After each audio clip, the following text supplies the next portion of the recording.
Ladies and gentlemen, if you'd like to, thank you for coming out to the tax town hall. We appreciate it. If you would like to speak or say a few words or register a question, please fill out one of the cards. My friend Sam or my friend Joe have the cards over here. If you'd like to speak, come up and speak to us, fill out a card, and come. Oh, they have them at the door as well. So fill out a card, come out here, and speak your mind. We'd love to hear from you about this tax bill. And yeah, thank you all for coming out. We'll get started in just a few minutes, but please fill out a card if you'd like to say a few words for us. Good evening, everyone. Good evening. I want to thank all of you for coming out tonight. For those of you who have friends who you are going to meet here tonight, we are at capacity crowd in this room, but we're going to Facebook it live, doing it live, as they say, Joe Driscoll. Oh yeah. So our team of millennials, i.e. Alex, is working on that. I have asked Agnes McCrae to lead us all in the Pledge of Allegiance. So with that, Agnes, I will give you the mic and ask you all to stand. Good evening, everybody. I pledge allegiance to the flag of the United States of America and to the republic for which it stands, one nation, under God, indivisible, with liberty and justice for all. Thank you, Agnes. So as some of you, I think, heard, those of you who would like to speak, please see Joe. Who are they seeing? Joe Gorsuch or Sam? Oh, Joe Gorsuch. Right over here. This guy who has never been in the same room with Tim Tebow because they're one and the same. So find him and fill out a card. I want to, again, start by thanking you all for being here. I think that times like this are important and remind us about the value of democracy. And democracy and our founding fathers had this bold experiment and this idea that through reason, different people could get together and come up with the best ideas and the best public policy for Americans. And while those founding fathers looked a lot different from many of us in this room, that idea that we would get together and through reasoned approach come up with solutions that would make our democracy and our community stronger has lasted the test of time. But that only happens if all of us insist on a civic dialogue and discussion.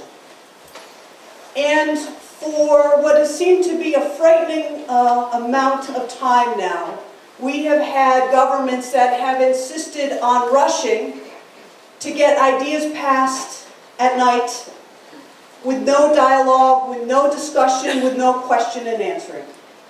And I have always believed, and I have been forced to live it, that if you believe in the quality of your ideas and the public policies that you support, then you should be able to and indeed want to talk to the people that you represent about the implication of those ideas.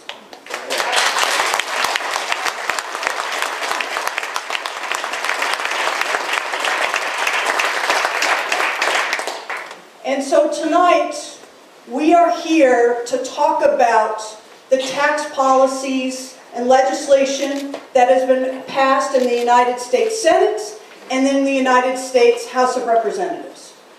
And we are here to talk about how that's going to impact all of us individually and all of us collectively, because that's what we do as Americans to get the best ideas. If we allow our representatives to not discuss these ideas with us, to take these votes at the last minute, to not stand up and defend these votes, then we ourselves are responsible and implicated in the demise of our democracy.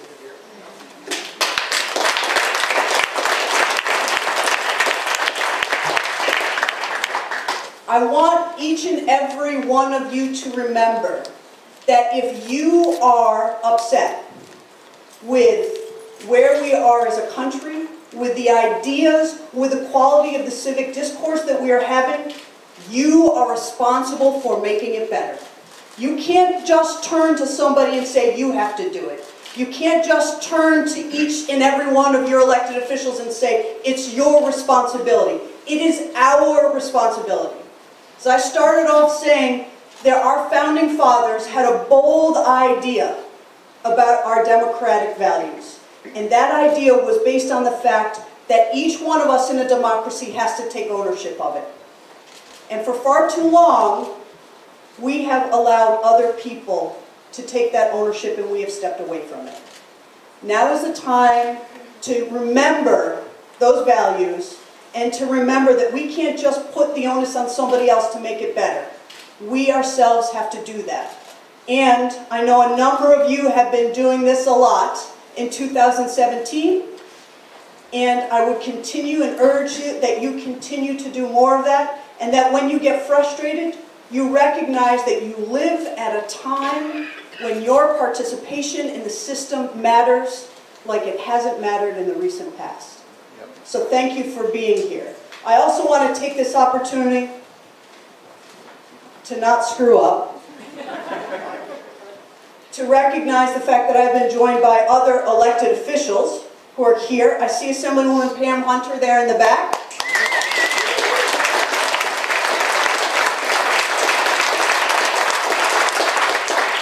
Onondaga County Legislator Peggy Chase is here.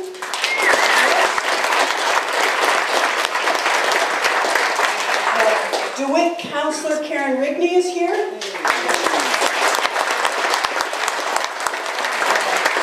Councilor at Large, soon to be President of the Syracuse City Council, Helen Hudson is here.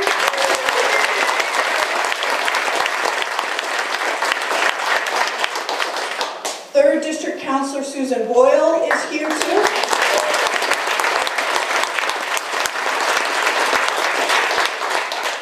Syracuse School Board member Katie Sojewicz is here.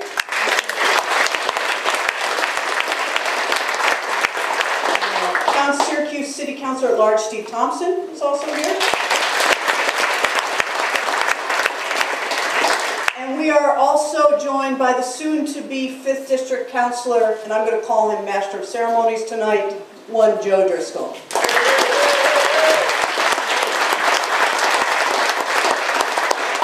So there are a lot of people here who want to speak their piece. We're going to ask that you do it in a succinct way, and when it is not succinct, we will politely remind you that there are others who want to speak as well too. So with that, soon-to-be Councilor-elect Joe Driscoll, do you want to call the roll? Okay. Yes, Sam. I believe you're right. Try. Starts there. Starts there.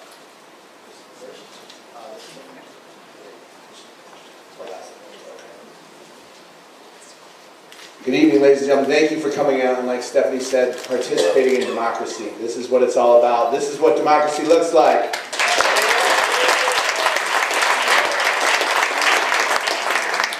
All right.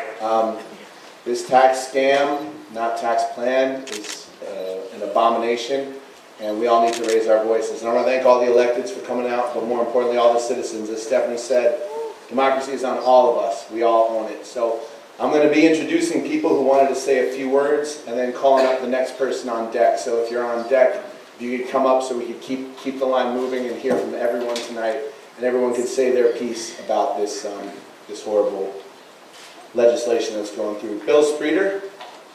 Hey, Bill. Bill. And Peggy Tatum will be up next. Peggy Tatum, you're after Bill. Bill. Thank you very much, Joe. I really appreciate this, and I appreciate this forum. Thank you, Mayor Minor, for holding it. And thank you, everyone, for coming and listening to the various views of the members of our community. My name is Bill Spreeder. I'm the president of the local chapter of the New York State Alliance for Retired Americans. We represent statewide something like 400,000 members, senior citizens. And we're very much like AARP, and we are opposed to the tax plan since there's a massive transfer of wealth from the middle class, senior citizens, and the poor to millionaires, billionaires, and large corporations. We feel that the Senate's tax bill will raise taxes on 87 million poor and middle-class families down the road. And the repeal of the individual responsibility provision, the mandate in the ACA, will cause 13 million people to lose their insurance, causing increasing premiums for the rest of us. Now, this massive tax cut to corporations would force $1.5 billion from Medicare and Medicaid and would trigger automatic cuts, including $25 billion next year, an additional $385 billion from Medicare. What will happen to our senior citizens? And if we cut this, what will happen to the future generations that will be depending on Medicare and Medicaid? You have to understand that 62% of this tax cut, if it were a real middle-class tax cut, it wouldn't be this way. But 62% of the tax cuts go to the richest 1%. Corporate tax rates are reduced from 35% to 20%, while tax rates for the middle class and the poor will be phased out in the future. Those tax cuts for the corporations will continue. Now, wealthy business owners like Donald Trump will get a $362 billion tax cut from the drop in the tax rate and the pass-through business income. State and local tax deductions will be repealed, making it harder for states and localities, towns and villages to offer services. And this will amount to cuts possibly in education, cuts in health care, cuts in infrastructure. We need infrastructure in the city of Syracuse. New infrastructure now. The other thing that we have to remember is that 1/3 of the taxpayers making $50,000 to $75,000 a year take that deduction, as do half of those who make $75,000 to $100,000. Remember, Medicare is cut by $500 billion, Medicaid by $1 trillion. Do you have a relative in a nursing home paid for by Medicaid? Do you have disabled people who are paid by Medicaid? Do you have people on the Affordable Care Act that have Medicaid? Our reps should know that this is a massive transfer of wealth from one region of the nation to another region of the nation. It's estimated that for every dollar we send to the federal government, we receive 81 cents back, and that's now. Can you imagine when we have the state and local tax deductions gone? How much more we'll be sending to other states that we will not get back? Some have said they need a political win, and they need to pass this legislation for a political win. Now, this is a big political win, but it's a win for the big donors. What we need is a political win for seniors, students, public schools, the city of Syracuse, and all New Yorkers. That starts with a no vote on this tax plan, this massive transfer of wealth. Thank you very much. Thanks to you, ladies and gentlemen. Bringing it right to the core. Thank you, Bill. Appreciate it. I didn't specify the rules when we began. I've got a stack of people who want to speak, so if we could try to keep it to 30 seconds, a minute, somewhere in there. Sam's going to flash in the red card. Try to keep things moving, because I know everybody who's passionate. We want to get as many people up here to say their piece as they can, so we can show Representative Katko that we have noticed this vote. We are watching, and we will remember it moving forward. So I want us all here to get our chance to say a piece. Peggy Tatum is up next, and my friend Phil Pran will be after that. Amazing guy. Peggy, thank you for joining us. Hi, I wasn't coming here expecting to speak. I just want to say very briefly that I'm very upset about this plan. I have called Katko's office, I have written to Katko, I have demonstrated outside of his office. Nothing seems to be helping us, and so I came here for one simple reason, and that was because I wanted to know, Ms. Minor, are you going to run against Katko?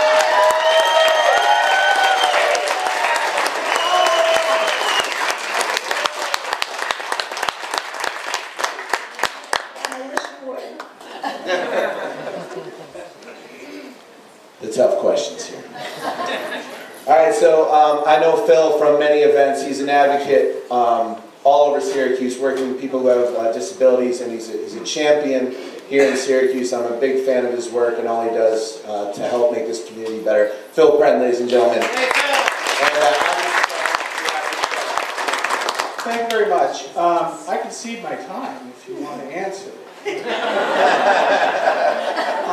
Again, my name is Phil Prenn. I work with Arise, the local independent living center here in Syracuse. We also work in 4 other counties across central New York. I spend my days working on issues trying to improve the quality of life of people with disabilities.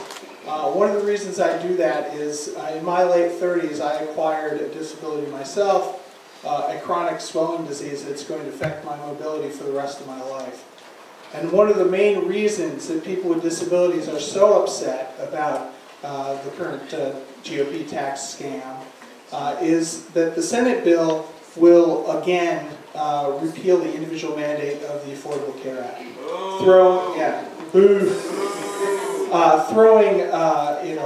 Everyone is going to see large increases who's on the exchange in their premiums, and an estimates of up to 13 million people who will not have health insurance in the coming years. We've been fighting this over the last year. The direct assaults on Medicaid and the Affordable Care Act, and they slipped one by us. And we can't afford to lose a single time, because what's going to happen is people are going to die. People with disabilities are not, and people with cancers, people with chronic illnesses are not going to be able to get the help that they need. I said earlier that I spent a lot of time working with people with disabilities. People with disabilities are the largest minority group, shall we say, in the country. We have 52 million people are estimated to be dealing with a disability. And people can join at any time. But that also means that we're all part of you. People who have disabilities are in unions. People with disabilities are retired. People with disabilities are people of color. People with disabilities are immigrants facing expulsion. We all need to work together. We have individual problems with this bill. Definite tax credits that have been repealed that directly affect people with disabilities. But everyone has to work together to stop this, and stop this now. Thank you.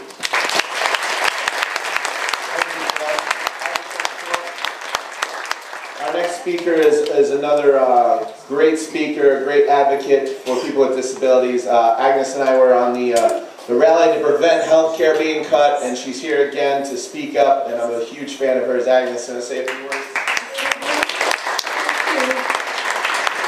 Good evening, ladies and gentlemen. As I had the honor and privilege of saying the Pledge of Allegiance, I just want us all to know that whether we're sitting or standing, this is still the greatest country in the world.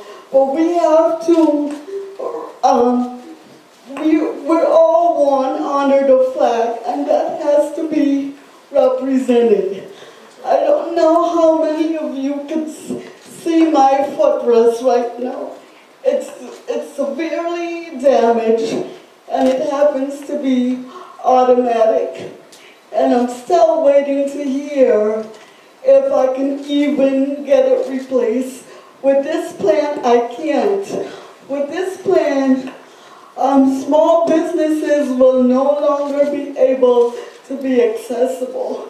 This community has always been about progress, and we need to keep that going and show us how strong we are and remain united. You know, and I have to say that this community, and I still say, it took all its members to make this community try, because 33 years ago now, the buses had no lifts. Government did not do that. It's the Syracuse community that did. We've always represented all the voices in our community.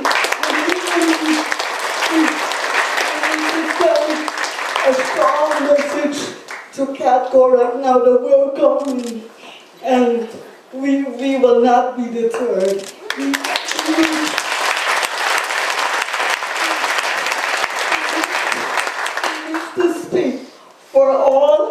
the voices that are represented here this evening, whether we're sitting or standing, because whether the lights are bright or dim, Syracuse and its citizens matter, our community matter. We deserve to thrive for our next generation to come.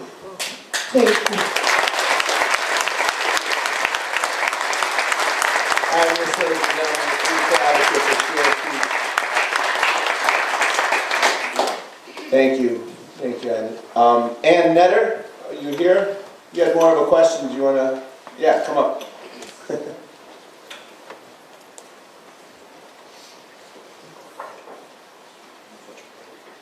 Sure. Hi, I just want to say that I wish Congressman Katko were here tonight. I don't feel as though he is really a representative. He does not represent our city. We rank very high as a city in poverty. This bill will be very detrimental to the poor. How could you say you are a representative of us?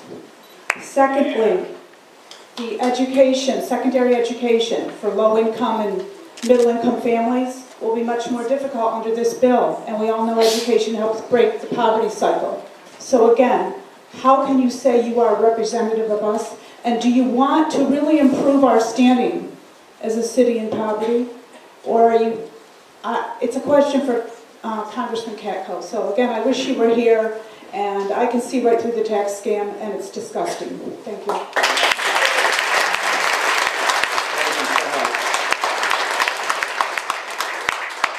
All right, this next name I don't want to butcher. N.V. Surinarayan? N.V., would you like to come say a few words? Yeah. Thank you. Up after N.V. is Dana Balter, also announced candidate for the Katko seat. N.V. Thank you for giving me this opportunity. Thank you. Thank you. And I'm going to keep my thing very short, hoping that Ms. Minor will be able to answer Peggy Tatum's question. My comment is, I do not understand how the Republican Party, which was so much against deficits, has now come up with almost, I think, $1.5 trillion deficit, and they don't have any problem, because they are going to wait, once this is passed, suddenly the deficit becomes a big problem, and they have to balance the budget by cutting Medicare and Medicaid and all sorts of things.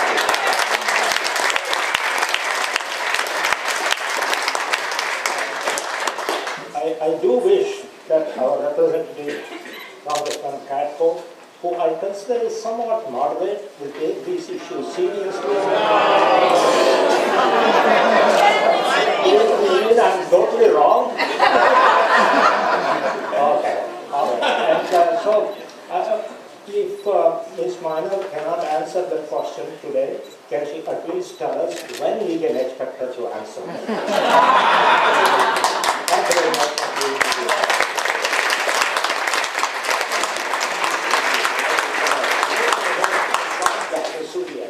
Dr. Sudi. Yeah. There you go.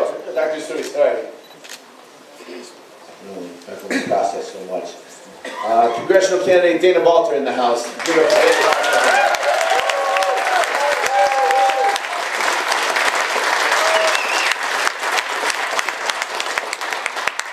Hi everybody. It's great to see you all here. My name is Dana Balter. I am running for Congress against John Katko.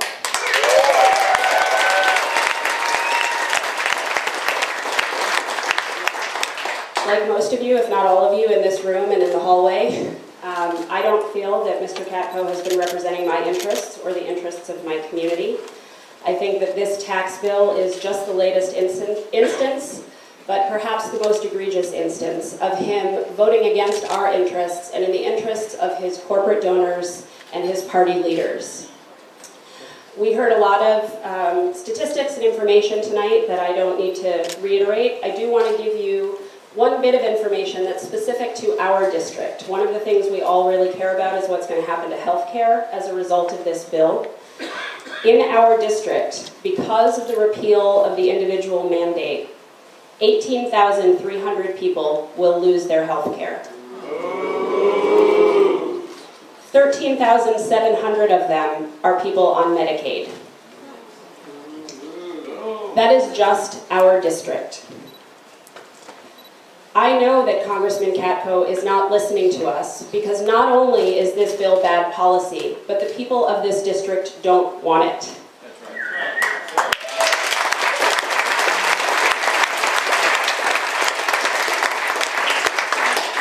55% of the people in this district said, we don't want this bill, and yet he voted for it. He is not listening to us.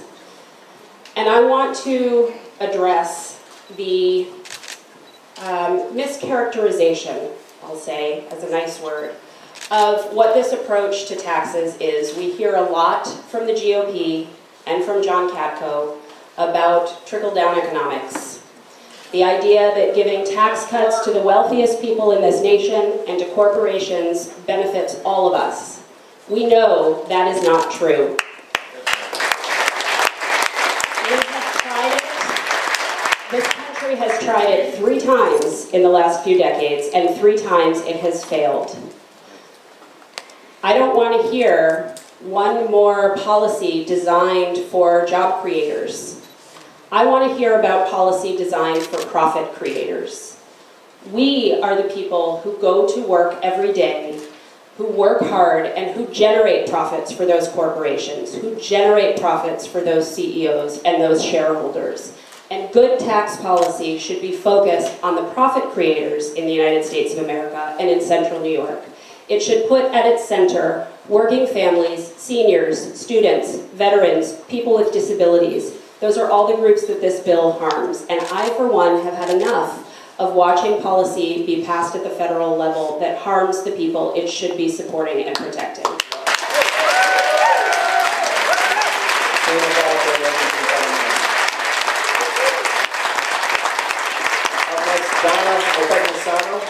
Donna Petnisano, one of my favorite folks, coming on up. David Dreisen is on deck to speak next. David, but Donna, come say a few words for us if you would. Hi everybody, I'm a public high school teacher. I teach at Janesville High School and I teach social studies. I teach participation in democracy and I teach U.S. history. Thomas Paine said, as Stephanie referred to, he said, those that wish to reap the benefits of a democracy must undergo the fatigue of supporting it. So I want to thank all of you today for being out here, taking responsibility to support democracy. As a teacher of U.S. history, today I taught the lessons of the Jerry Rescue here in Syracuse. Just taught it today, and I'm proud to be a member of a community that stands up against injustice. Against women. We have the Women's Rights National Convention here in Central New York. We have the Jerry Rescue. We have the abolition movement taking hold here in Central New York. And I am proud to be a resident of Central New York. I'm here today to speak on behalf of my fellow teachers and on behalf of my students. Under the House tax plan, our teachers will lose the measly $250 deduction that they get for purchasing art supplies for their students, for purchasing pizza for after school, for purchasing backpacks for kids who do not have them. And that's a travesty. That's all at the expense of giving away billions of dollars to the richest people among us. In addition, I am very upset that our young people, middle-class Americans, who rely on student loans in order to fund their education, will no longer be able to deduct that measly little interest that they can deduct for taking those student loans. These are my kids. These are my students and your children who want nothing more than a better future for themselves. I also stand here very upset about the graduate students that we have among us. All of these wonderful young people, they're earning their PhDs. They are trying to do better for themselves, and they're going to be taxed on money they never even earn. So I am violently, vehemently opposed to this tax plan, and I want my representative to know he does not speak for me, and he does not speak for my students. Thank you.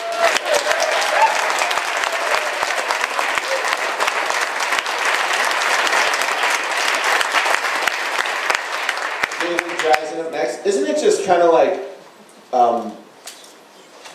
comical? Like, if it wasn't so tragic, it would be comical when they cut things like teachers spending $200 on pencils and crayons.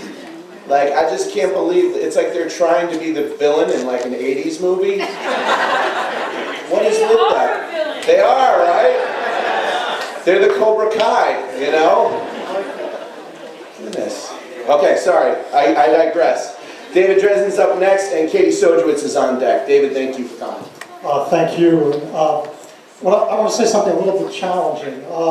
I think it's great, the work that people are doing in this community to bring out the vote. I think Mayor Miner is right that it's on all of us to get out the vote and to advocate. But I want to issue a challenge to our leaders. And that is that the reason that this is possible is that the Republicans have had a clear, consistent message for decades and have persuaded a lot of the polity that government should be small and that letting free enterprise be completely free of any regulation or indeed taxes is the way to prosperity. I do not know what the message or values of the Democratic Party are. I would suggest a very simple thing that every candidate should say: I support adequate government. I don't hear Democrats say that. I think they believe that. I think it calls out the Republicans in that they do not. And I think that, and in terms of what are Democrats for in terms of tax policy, I don't know the answer to that either. I have the feeling that many of them want tax cuts, but they just want them for the middle class. I don't think that should be the position at this juncture in the history of the world. I think we should be saying, we need tax increases. We have crumbling infrastructure, we have underfunded schools, we have opioid addiction without treatment, we cannot afford tax cuts, we have inequality that's out of control, we need tax increases, especially on the rich, and they should be severe. And our country prospered at a time when we had 90% tax rates on the highest marginal income. So I totally agree we need to be out there, we need to be criticizing this. I want to see the affirmative message. Thanks.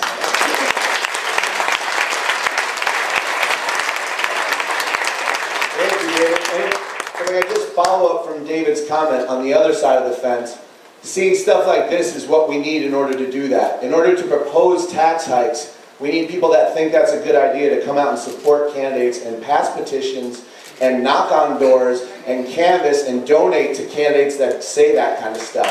I think one thing I said to someone in the party was, I said, a lot of people feel the political parties have let them down. And the political party said, well, we feel the people have let us down as well. There's a lack of engagement, a lack of participation. I don't know if I just heard a boo, but I get it. A lot of people have been tired and they've cut off. But in order to fix this, we all got to start trusting each other again. You got to start trusting your electeds, and we have to start trusting you. And we all have to start working together again. So yeah, I just want to throw that in there. Sorry, my own 2 cents. But Katie Sojewicz always has a great addition to the conversation with the school board. That was Katie Sojewicz, and we have Susan Fahey-Glisson on deck. Hi, my name's Katie Sojewicz. I'm on the school board. I have 3 children who attend Syracuse City Schools, and I'm a public teacher myself. The current House bill and the Senate measure curtails the federal deduction for state and local taxes, which means that states, counties, including the suburbs, as well as Syracuse, will have a much tougher time getting money for schools because those taxes will no longer be fully deductible, and we are already underfunded. This, along with the amendment that allows parents to use 529 accounts to pay for private K-12 schools, just shows a complete lack of commitment to our public school systems. 90% of our children attend public schools, so what message are we sending to them? I believe public schools are the foundation of our community, and I need our representatives to believe and back that statement up as well. Thank you.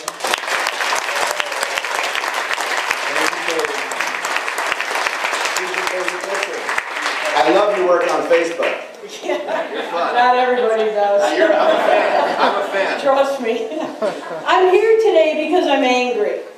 I think I'm a fairly intelligent person. My last economics class, I'm sorry to say, was probably about 40 years ago. I don't understand the tax scam as it was put out, but I do understand that it's the people who are going to be hurt, not the 1% who will be benefiting. It looks to me like the transfer of wealth will be going directly to the 1%. I already work 2 jobs, and I'm one of those people that shows up here in this very room once a year and asks the Common Council to raise my taxes and give the money to the city schools. They never do. But so I am all for raising taxes if it goes to the things I support. When I look at this tax scam, I see that there will no longer be money for the things I do support. There will not be enough money for public education. There will not be money for infrastructure. There will not be money for affordable health care for all, which I am incredibly passionate about. There will not be money for national parks, as we saw in the news yesterday. And there will not be money for renewable energy. Why this bill gives money to oil and gas once again is beyond me. I want to see my tax dollars go to renewable energy. And I want support systems in place to benefit people who need them. Shame on you, Catco. We need a representative that cares about his constituents more than he cares about his party.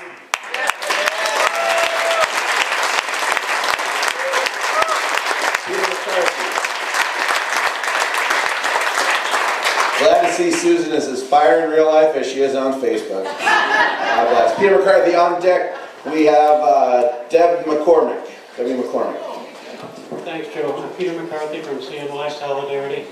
We know this is not a tax bill. We know it's not tax reform. We know it's a scam. Now you want the bad news? This is just one small step in a long-term Republican and corporate strategy to dismantle the federal government as we know it. This is intentional. Many years ago, Grover Norquist tricked got Republicans willingly rather, to sign a pledge saying they'd never vote for a tax increase. Grover Norquist's famous quote was, "I don't want to get rid of the government. I just want to make it small enough so we can drown it in a bathtub." They call it starving the beast, the strategy of reducing taxes so the government can't run. Cal Thomas, a far right-wing reporter, commentator, had a column in this morning, Post-Standard. They're honest about starve the beast. It's right in the headline. That's what they're doing. And what are they going to cut? We have a list. I stole a copy. They're going to cut Medicare, health care, social programs, environmental programs, education, public transportation, disabilities. And John Katko is not a moderate.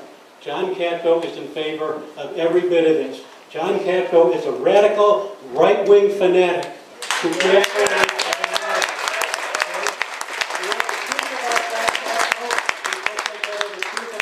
I'll leave them on the table. Pick one up on your way out.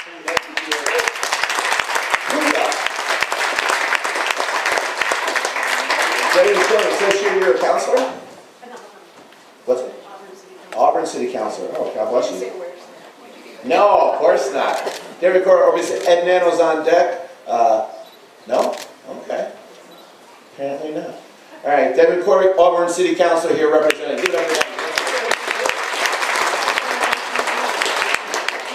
for Debbie McCormick. I'm an Auburn City Councilor, and I'm here with my other City Council members, Dia Carvajal, and our County Legislator, Aileen McNabb, and our Town we are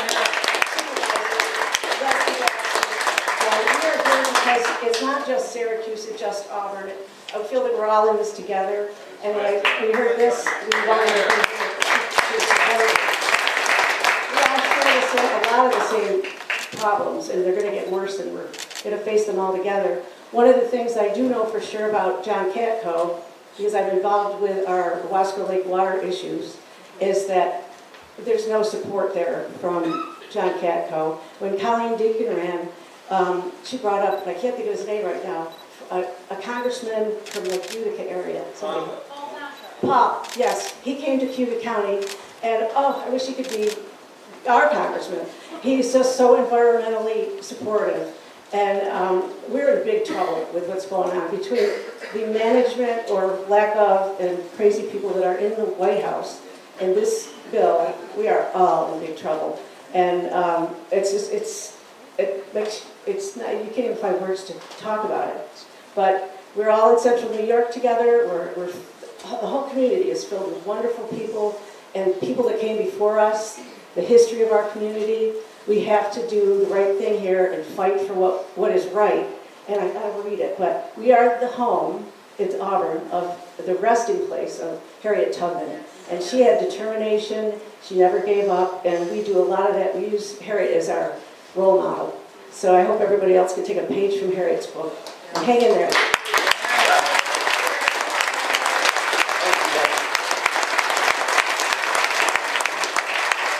We've got Jack Wilson up now with Diane Swords on deck.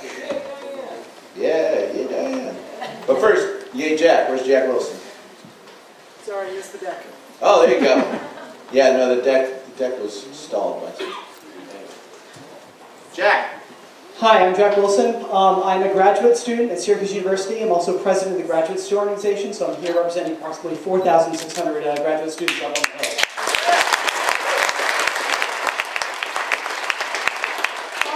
As you may have noticed by now, there are a few parts, you might say, about this bill that are problematic. I'd like to speak specifically, though, about the absurdity of repealing Section 117D in the House version. Just to speak a little bit about graduate students at Syracuse University, a median graduate student at Syracuse makes about $18,000 a year. That median graduate student, if they are taking a full course load, is not being charged by Syracuse University to the tune of $36,000. That's a tuition waiver, a decision by the university to not charge you money. The House version of the bill repeals Section 117D, which says exactly what it is, a decision not to charge us money. So if 117D is repealed, what that means is that the IRS is going to have to look at that decision to not charge us money as income. So, for a median graduate student at Syracuse University, the IRS is going to see someone making $18,000 a year as making 3 times more. Net effect, that means graduate students at Syracuse University are going to be charged, if they're taking a full course load, approximately $3,700 to $3,800 more in taxes. So on that thing I said I had a question. What were they thinking?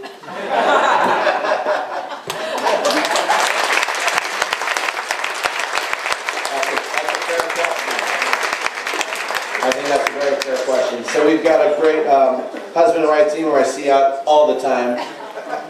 Diane Swords with Peter Swords on the deck. Diane? Thanks so much, everybody, for being out here. This is so important.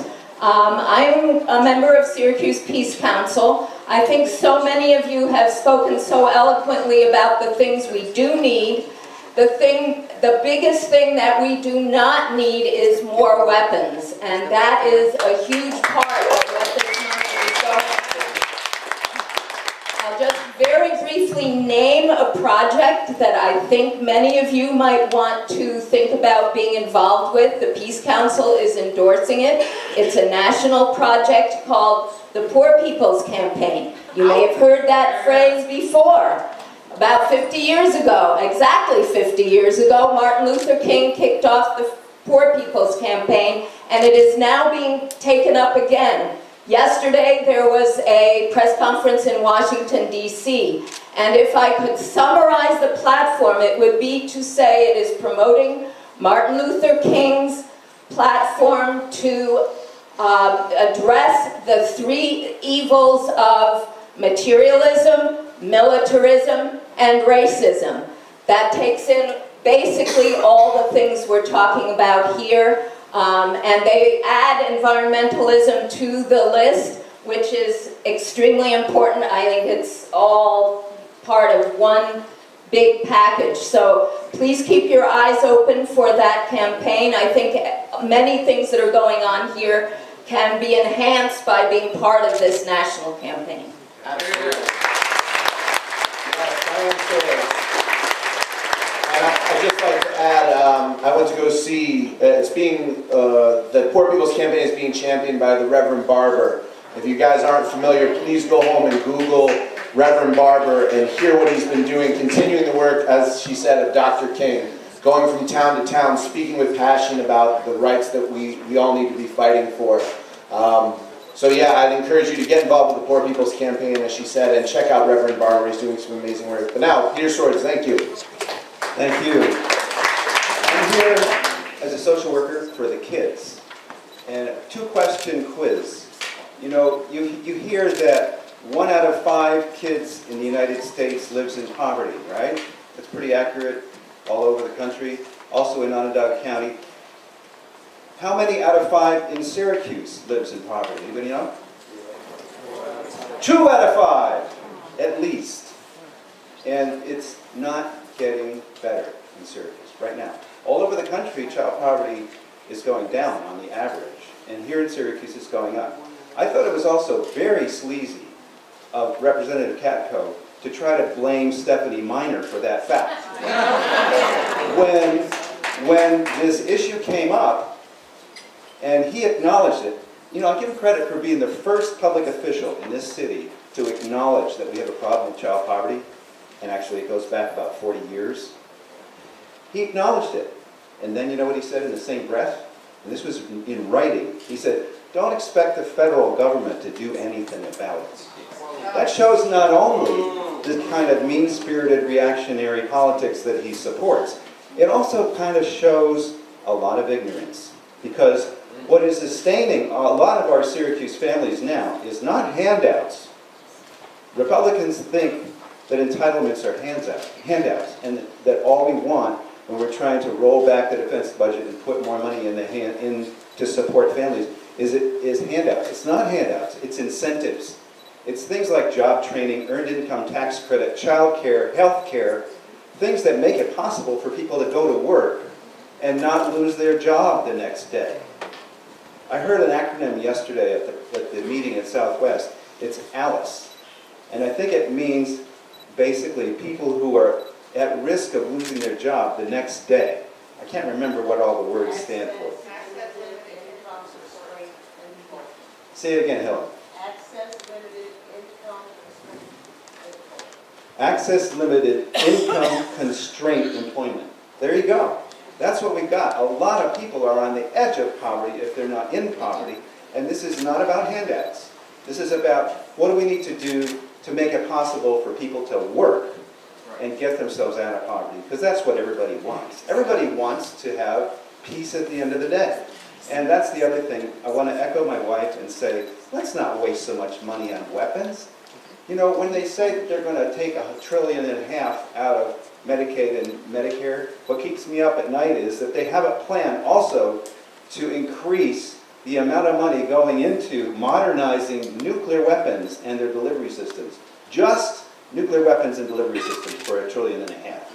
And that is not right. And Representative Katko needs to educate himself about that and about all the things that do work to support kids. Thank you. Thank you.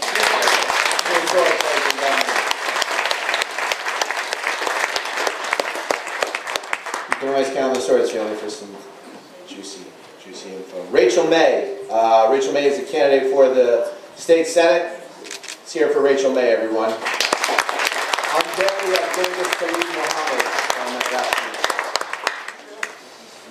Hi, everybody. I wonder how many people in this room have $11 million to leave to your children. If you don't, Chuck Grassley thinks it's because you're spending all of your money, every darn penny, on women, and movies. I spend my disposable income on education for my daughter, on maintaining my home in the city, on energy efficiency and an energy efficient vehicle, and on charitable contributions. All of those things are going to be penalized in this bill.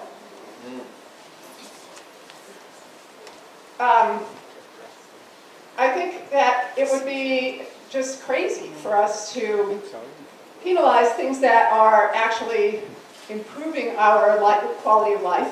And also, this is one more way that New York and states where people are paying attention to things like education, those states are being penalized at the expense of other states. So just in general, I ask you, don't spend all your money on booze, women, and movies, but when you are making reasonable decisions about how to spend your money, do it in a way that is supporting your community, and let Congressman Katko know that penalizing you for doing that is just plain wrong. Thank you.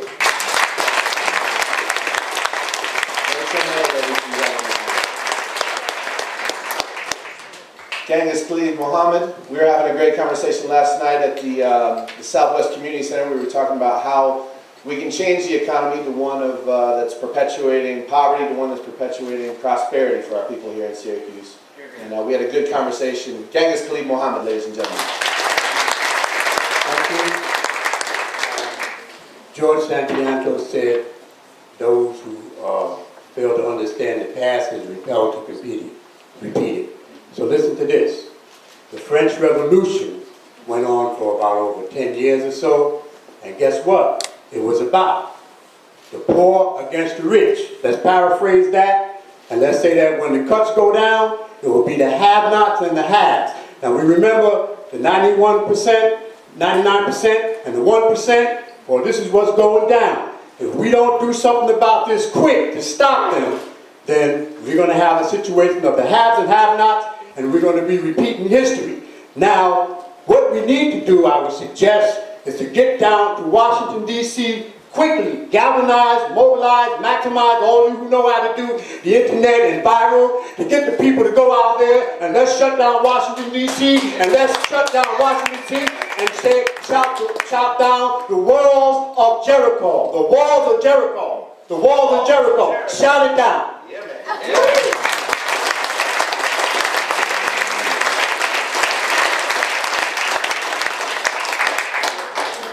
Well, hoorah!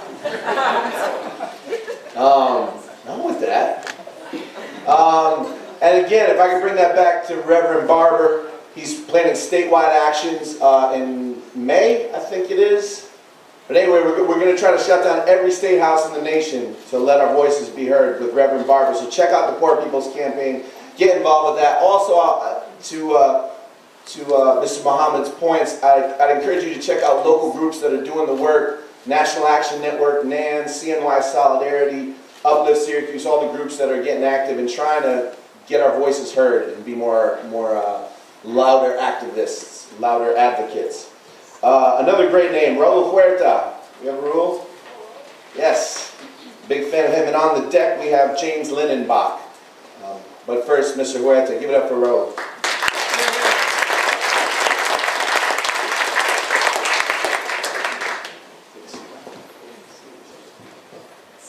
It's a little warm in here, and I thought, it's kind of hot. And I just want to say, Stephanie, we came up with this flyer, and I want everybody to look at it. Here it is. With that fist, I want you to look at that man. This is where the Civil War was thought about ending slavery. This is what Peterborough was about. This is what the Jerry Rescue was about. And we in Central New York have to fight back right now. That is what we need to do. That is our heritage. The women's movement, where? Peterborough, New York. Who did that? Elizabeth Cady Stanton met the Native American women and realized, yes, women can own property. Yes, women should be able to participate politically. This is our heritage. We must fight for that And I cannot forget Gage. And I want all of us to remember, what did she say? What was her analysis of basically the white guy? Does he have a brain? No. Does he have a heart? No. Is he full of courage? No. And what did it take? It took Dorothy to finally integrate all of that. And that was really what Gage was really talking about. So Stephanie, this is what we need, because I've been involved in politics since I was a little teeny kid. We all know this is going to require a lot of money. We all know that what we need is access to a lot of money to defeat CATCO, because there's going to be all kinds of malarkey that's going to be going on back and forth and back and forth. So let us engage. Let us once again resurrect the true spirit of Central New York, which is, let us fight the second abolition, because that's really what this is all about. It's the racists in the South. They're trying to destroy that. It's the ethnocentrism of those people. Now, I'm from New Mexico. I'm a 16th generation New Mexican. Yes, I know. And I just want to say, my family, when we were first able to fight, we fought against the Texans and the Southerners. This is our heritage. Let us end this. Let us fight the second abolition, and let us win once again.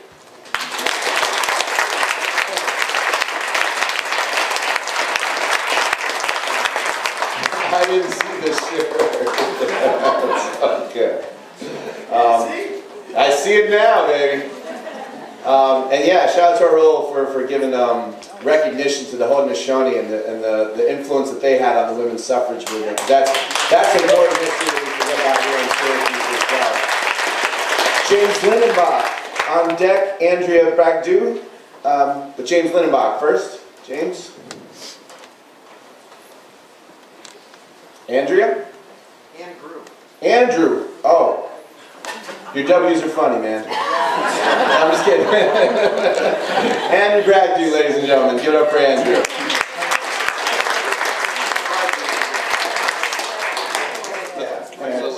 Frank Dunn. Brenda. My ends are funny too. You should have been a doctor. I am a doctor. There you go.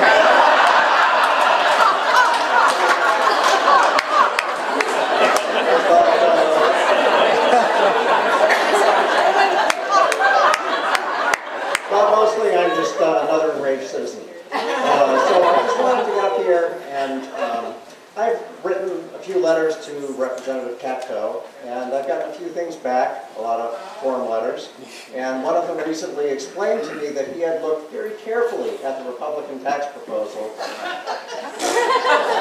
and he saw how good it was for the majority of Central New Yorkers, which caused me to, right after the Senate version was passed, to write him the following letter, which I thought I would share with you. It's brief. The Republican tax bill steals from the middle class, gives handouts to the rich, pushes many people off the health insurance rolls, raises the deficit, etc., etc.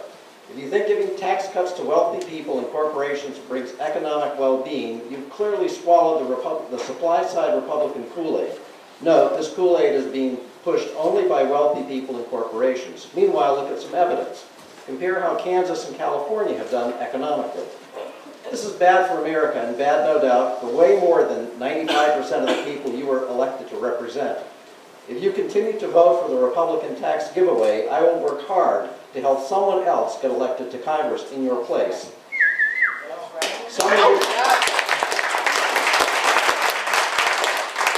Someone with the people's interests in mind. I've got the time, I'm retired, I've got the energy, and I'm committed. Sincerely, etc.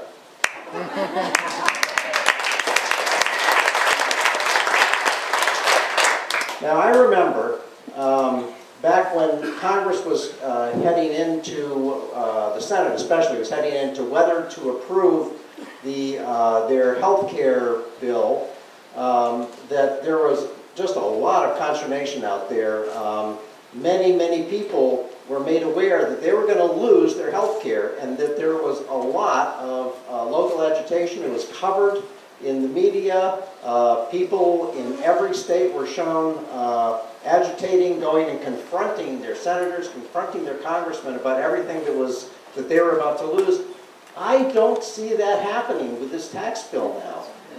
I don't see people talking and confronting their senators and saying, and their congressmen, and saying, you can't vote for this thing or you're going down in the next election. And I've told Catco, and I will continue telling him, but I want everyone to go and tell Catco, you're going down in the next election.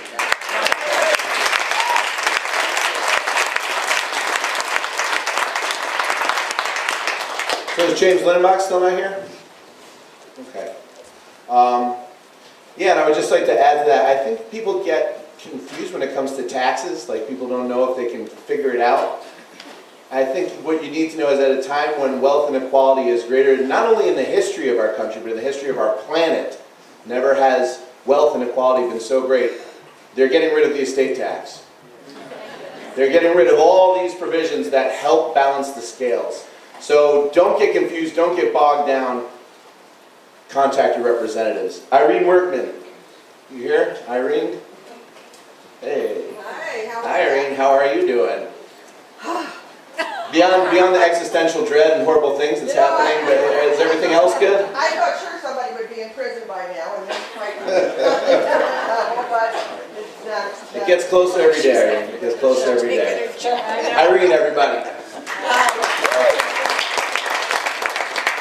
I'm Irene Workman, and I agree with everything that everybody has said in here.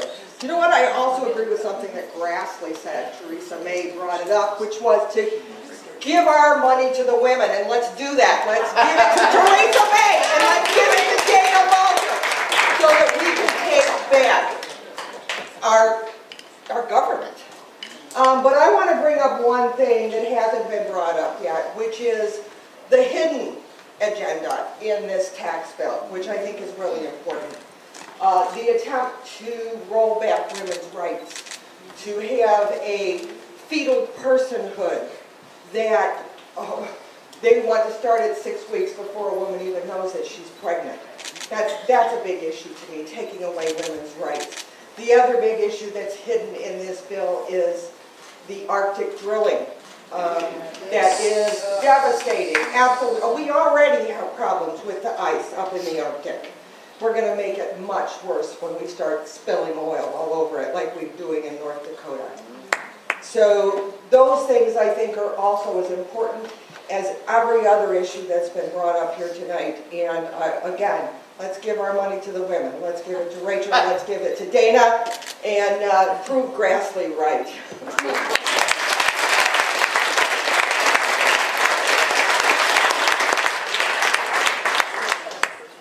Well, as I said, you know, I'm a fan of matriarchy. I'm a believer in the Haudenosaunee.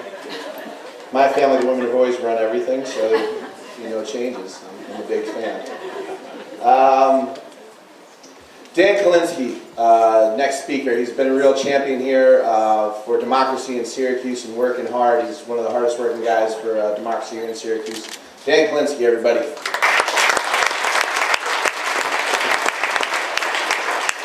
Good evening, everybody.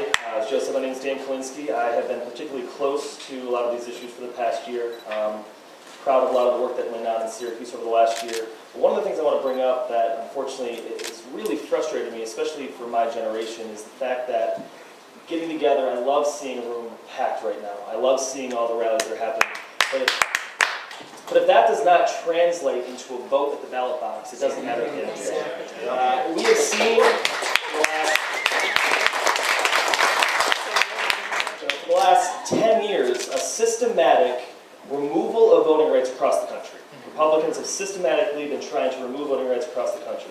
I mean, even in our own state of New York, we have one of the oldest voting laws in the books. The fact that you can only vote on one day a year. Every other state, Alabama, you can vote multiple days. You can't do that in New York State. Eric Schneiderman has put a bill out to increase voting access throughout the state. I think beyond just helping our congressional candidates, helping candidates, around the state, we need to push for increased voter access in New York State. Early voting. automatic registration. No excuse absentee voting. These are things that we need to fight for because, as Mayor Miner said earlier, democracy is only alive if you participate, and the ultimate voice in a democracy is a vote. So I urge and implore everyone here, if you didn't vote this past election, please vote in this upcoming one. We had 38% turnout in the city, 39% in the county. Increase, but man, can you imagine if it was 50, 60, 80%? We need to not only vote ourselves, we need to get involved and get out the vote efforts, knock on your neighbors' doors, ask them if they have a plan to vote. These are the things that are going to make a difference, and I urge everyone in this room to please help push out the vote this coming year.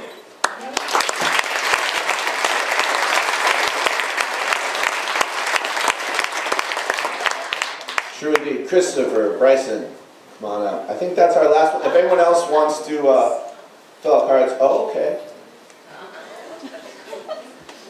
Chris Bryson, ladies and gentlemen, give it up. And Miss Helen Hudson, our incoming council president, will be next.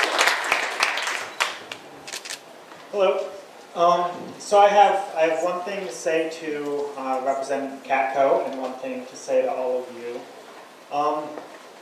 For those of you who don't know me, I'm a relatively soft-spoken person. I don't get angry quickly, if at all. If I disagree with somebody, I assume that there's a misunderstanding somewhere, or that we have maybe values that we can talk about. So I started getting involved in politics, and so Congressman Katko, I reached out and I joined a group, and we put on community meetings, town hall meetings, so that we could try to get a dialogue and open up a conversation. And not only did he not show up, but we were called a fringe group. But, it was around the time that other congressmen have been booed at town hall meetings, and maybe he didn't want to go through that, and okay, we'll give him the benefit of the doubt. So I've started coming to these meetings, which I have not seen him at any of them. I went onto his website and I signed up for a telephone town hall meeting and have not heard back. I have tweeted, I have called, I've been on Facebook. So I really want to believe that Congressman Katko wants to do the best for us. I really do. He's just not there. And I don't understand where else I can go than to assume that he's not trying to do the best for us if he won't respond to our conversation.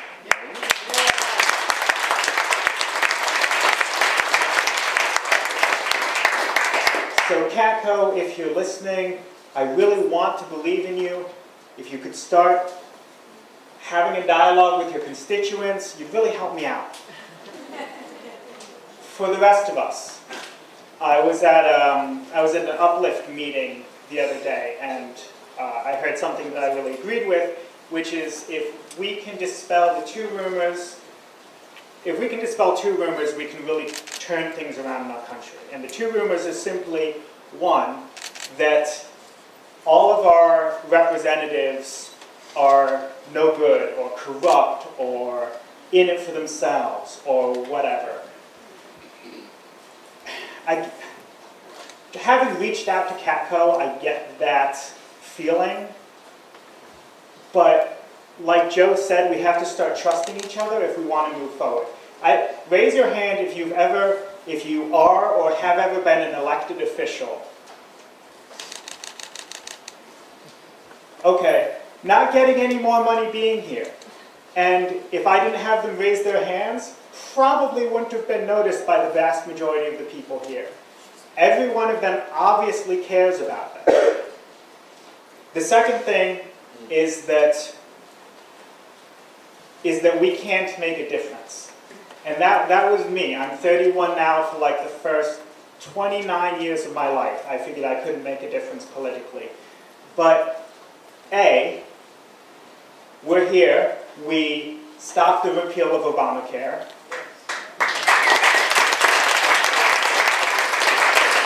I was helping run an election, and at one point we were up by 8 votes. Out of thousands that were counted, we were up by 8 votes. So anyone who doesn't think their vote matters is kidding themselves. And my family goes through anxiety. I was talking to my little cousin, and she says, you know, everyone keeps telling me, just call. All you need to do is make a call a day and you'll make a difference. She's like, I have severe phone anxiety. That's not a simple task for me. That's like hours of prep work. And I think we need to start refocusing on that we need to do everything, and if everyone does something, we can really turn things around and make a difference and help each other out. Thank you everyone for being here.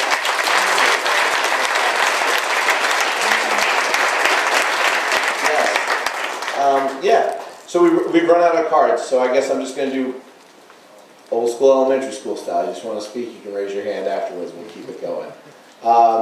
Yeah, and to Chris's point, I just can't, we can all make a difference. You know, when you see campaigns, when you work on campaigns, you realize there's 4 people on the street at a time, 5 people on the street at a time. You can't tell me 10 of you and your friends can't change a race here locally. You all can. Everyone can elect someone that they believe in locally, and with just 5 or 6 friends, you can change the trajectory of a race here. So never think that you can't change the way things are going. That's what I would say. And to that point, someone who changes things every day, Ms. Helen Hudson, you want to say a few words? This is our incoming Common Council president. She's been a champion for progress here in Syracuse for a long time. One of my favorite folks. Okay, I'm going to tell a quick story and I'm going to be brief, okay? Well, one, I'm a Democrat, but I have to represent Republicans. So Republicans need to understand that we represent constituents. I had a phone call when I put in a text to Mr. Capco right before his vote. And I said, John, look, we're leading the nation in concentrated poverty. We're leading the nation with children being poisoned by lead. We're leading the nation with, we talk about unemployment being 3.4, whatever it is. For black males, it's 18% or higher. So let's talk about real facts. So John, he texts me back and he says, Helen, I'm doing this for all the constituents you're talking about. Okay? Got a problem with that, because I think that he's very much out of touch. But the problem that I really have is everything that was talked about, spot on. But there was one thing that wasn't talked about, which we have in the White House, and that's called racism.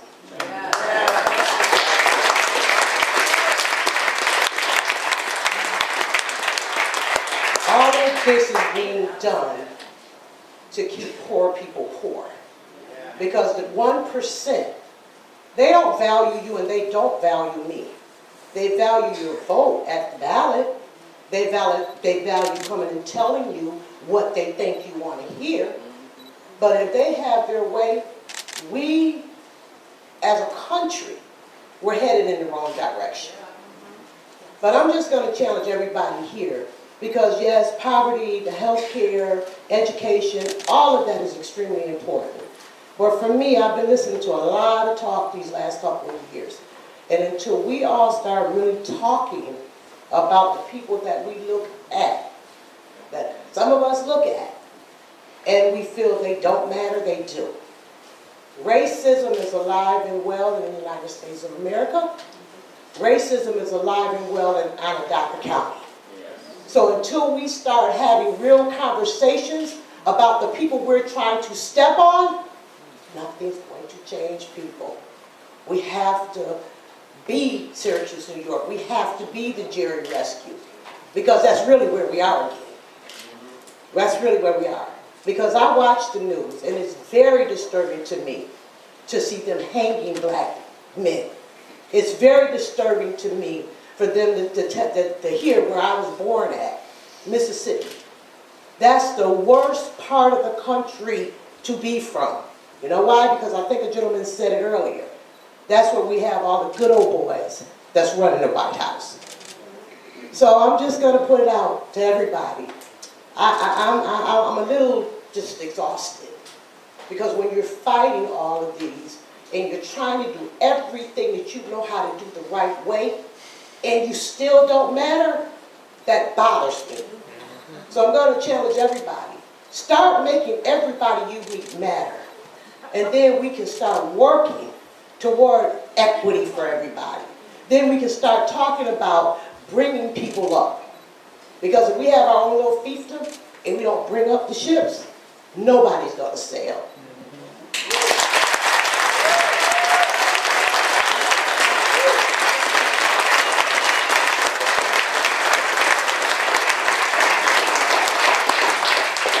Helen Hudson, ladies and gentlemen. Thought you were going to drop the mic after that. Boom. What's your name? I'm Cynthia Carlson. Cynthia Carlson, ladies and gentlemen, say a few words. If anybody else wants to say a few words after her, raise your hand. Cynthia, ladies and gentlemen. Hi, I didn't plan on speaking, but I have to tell you I have something very personal against Representative Katko. In fact, I'm going to call him out right here and say he's a man with no integrity.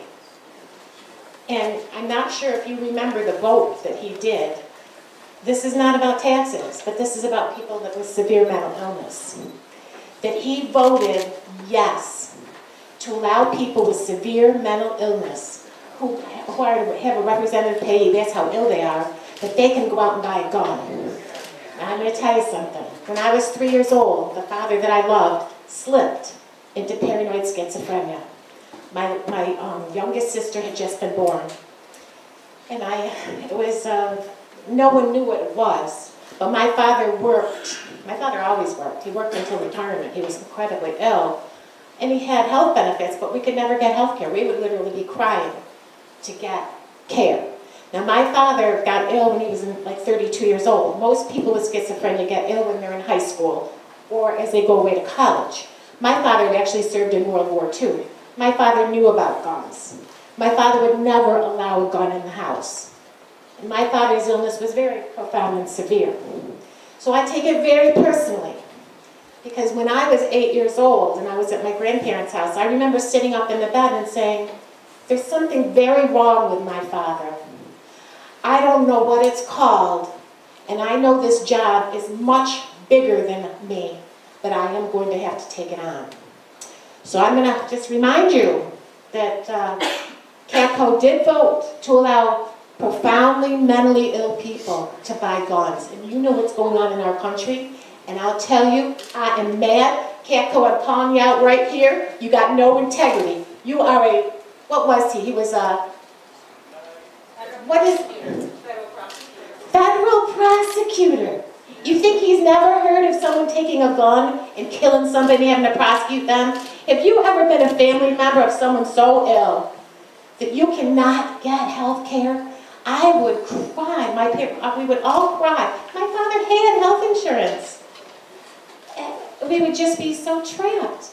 And I am just mad because as a child I really felt my life did not matter, and it just infuriated me. My father was a good person. He had a severe illness. He always worked. He was a really good man. He once tried to save someone's life that had a heart attack. So what can I tell you? But I'm mad at CAPCO, and I wanted you to remind you of that. And I hope you're mad at him too. Thank you for listening.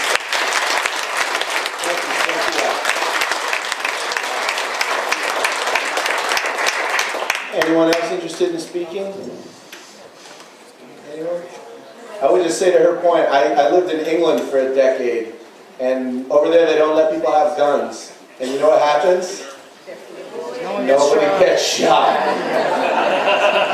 It's kind of a crazy logic, I know. It seems almost insane in its simplicity, but somehow it manages to work. You'd like to say a few words before we wrap up? Yeah, let's say a few words. Oh, we got her next and then. I'm not a local person, and I came in late, so it's possible that I'm just involved with the Citizen Action Coalition, and I wanted to emphasize to people that since this is obviously a Republican district, you're going to have to educate your... Not really. Democratic. It's coattail win. It's more Democratic. Well, that's true. That's true of Monroe County too. It's more, which is where I'm from. It's more Democrat than Republican, but the Republicans generally, right? Whatever the reason is, the Democrats don't come out to vote. The Republicans are there, whatever. But I wanted to remind people that because of the way this tax cut is being done, In January, some people will see a few more crumbs in there when the withholding is going to be adjusted so that it'll look like there's less being taken out. But when they do on April 15th, after the midterms, when they go to TurboTax and do the return, they're going to end up owing, there aren't going to be any deductions for state income tax. They're going to end up owing a lot of money, and it's going to really hurt people downstate whose property values, downstate you can easily have for an ordinary house property taxes of $16,000, $17,000. So I just hope that you will, it's going to kill New York State.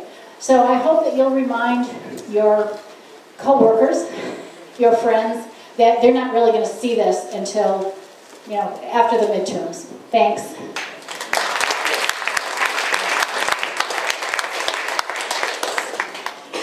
How you doing? Yeah. My name is Don Johnson. One of the things I want to say is that I'm sort of disappointed in this meeting tonight, from the simple standpoint that this meeting should have actually taken place prior to the vote going in for the tax return. So we have to start getting more galvanized, start getting ahead of the game. One of the things that my grandfather used to always say is that never get into a pissing contest with a skunk, you'll lose every time. The thing is that we have to start pissing on people and start getting out there and changing the election and getting out there voting, making sure that we all select someone to do what's called a neighborhood campaign, that you go out there and it's your responsibility to take over your neighborhood, that everyone in your neighborhood vote for those people who are going to impact and change your neighborhood, your community, and do the things that you wanted to do. Thank you.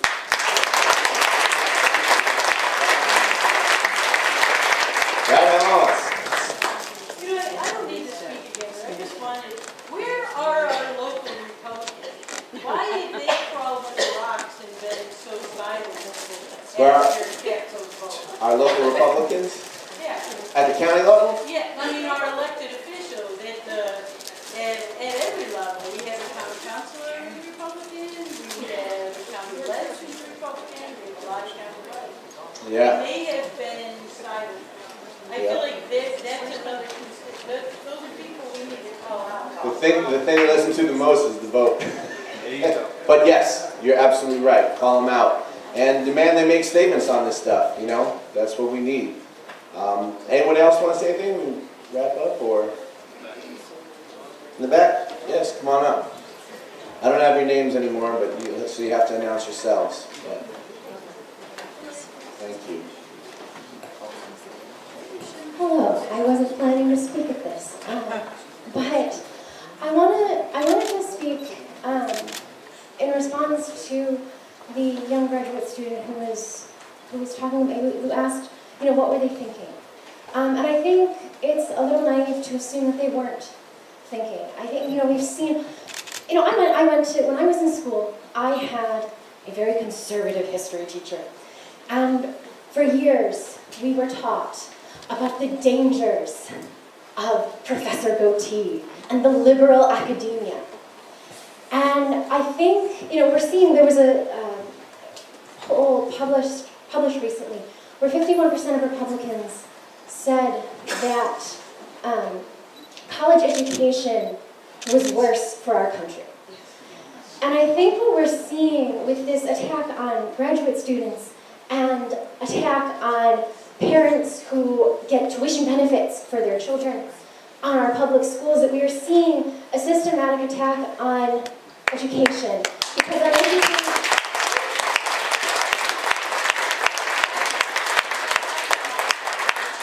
educated people, these liberal academics, tend to vote democratically. And we're talking, we're asking where is CATCO? And we're looking to have a dialogue with CATCO. But I wonder, where can we have dialogue with our fellow Republican citizens?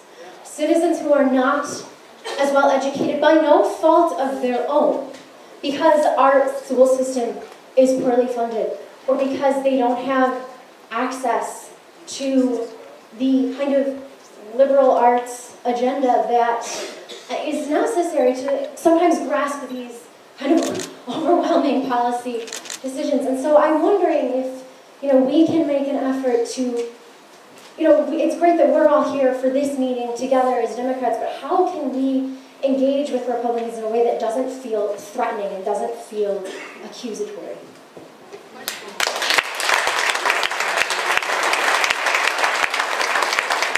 Absolutely.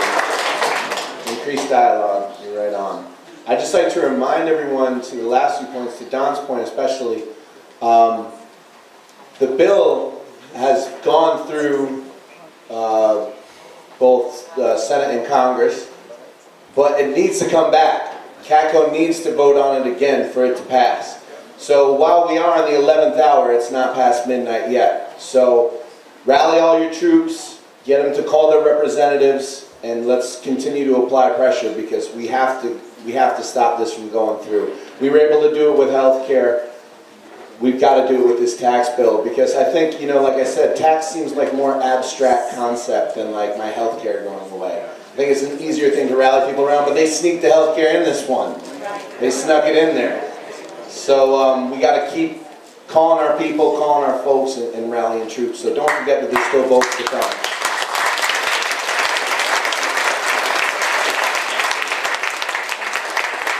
Anyone else want to speak before we wrap up? Yes, Connor. This will be our last speaker, I think, ladies and gentlemen. Thank you. Give it up for yourselves for participating in democracy.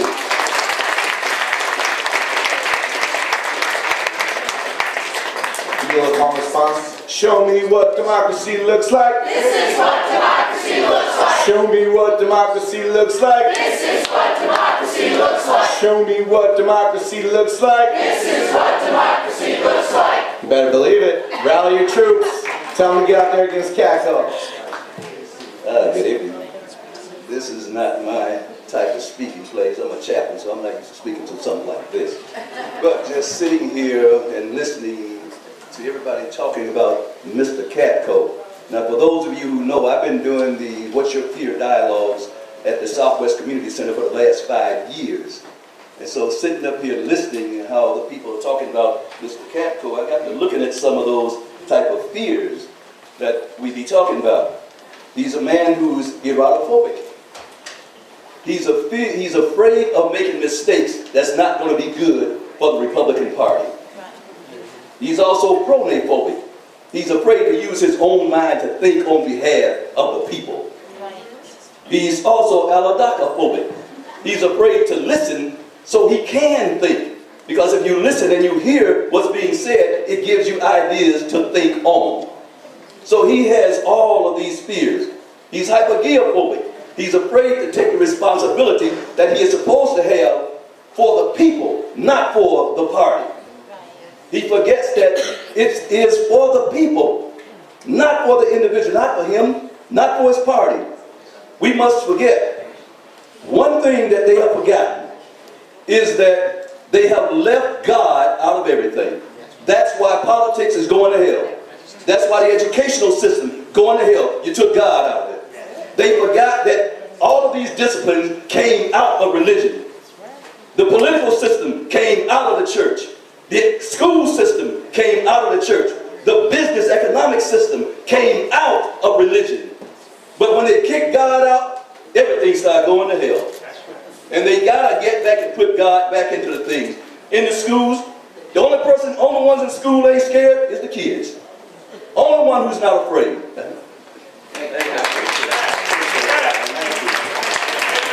So ladies and gentlemen, thank you so much for coming out. Thank you for participating in democracy. And remember, rally your troops, rally your friends. Let's fight this tax bill before it gets passed. Thanks everyone for coming out. Give it up for yourselves, Syracuse. Thank you.